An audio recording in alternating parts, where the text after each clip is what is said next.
Actually, I've learned a lot regarding the hypotheses and theories in ethnobotany. This is a wonderful presentation. I've learned a lot. And my question is, as a chemist, I have some knowledge in medicinal chemistry and the analytical chemistry as well. So as a chemist, actually, we have seriously discouraged consumption of random traditional medicines. You know, due to the presence of some toxic compounds in such plants which have never been tested or isolated. Also, maybe some of the active compounds have not known in such plants. So is there any rule in ethnobotany about consumption of traditional medicines? Or what is your opinion about consumption of random traditional medicines?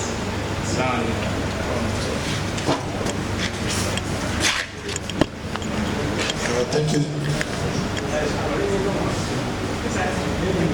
We have other questions.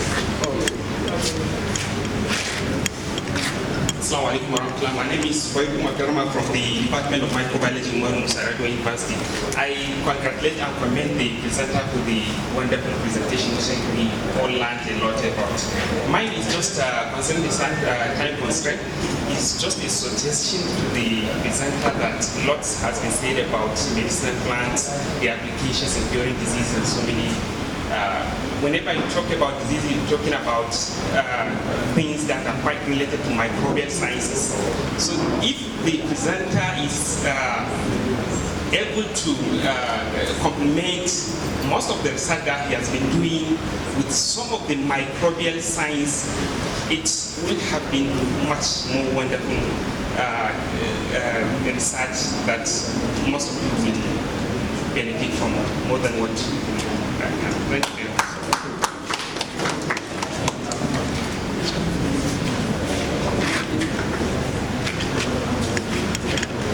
Thank you so much, dear colleagues. Thank you for the congratulatory word and the questions. I really appreciate it. The first question is about toxic traditional medicine, if I get it correctly. Traditionally, our parents know through trial and error what is toxic and what is not. And they will not recommend, when we're growing up, I grew up in a village, they will tell you if you look at fungi, mushroom, some are comestible and others are not. But our parents, just by looking at it, they know through experience that this one is not comestible and this one is.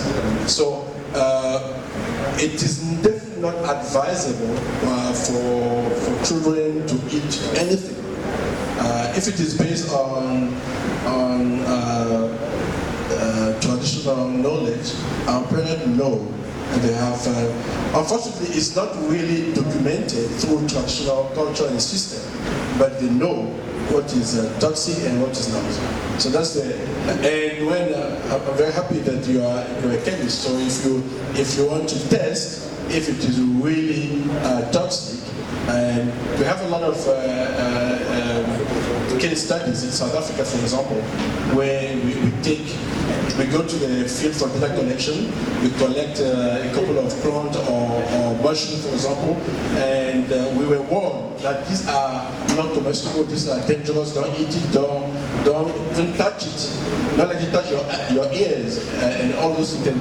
When you bring them back to the lab, because we form a team, I have some microbiologists, I have some chemists, colleagues. So when we bring it back to the lab and they do the chemistry analysis, and they realize that the concentration of some component is actually higher than normal, and which confirm what our parents in the village they have already told us. And the question is, how do they know? Through trial and error. that's what I wanted to say about the first question. About the second question, I fully agree that adding a microbiology component to the type of work that I'm doing will be wonderful. Microbiology, biochemistry, and on top of this is going to be wonderful. And like I said at the beginning, we have a team, I have colleagues from the chemistry department, from the biochem department, in my department, it is actually called Department of Botany and Plant Biotechnology. So we have biotechnologists and microbiologists in the same department, and we work together. So when we go and do our thing with our theory and expectation, through theories we have expectation, we come back to the lab, we call the chemists, we call the microbiologists, and they take it further to tell whether our theory makes sense enough. So I fully agree that such collaboration is very, very wonderful. And it wasn't possible for me to present all that. I saw during my presentation toward the end, Dr. Bello was already doing this for me, like the time, so I have to rush. Otherwise, I could have talked about a lot of other stuff that have been related to plant-human interaction. Thank you so much for the question.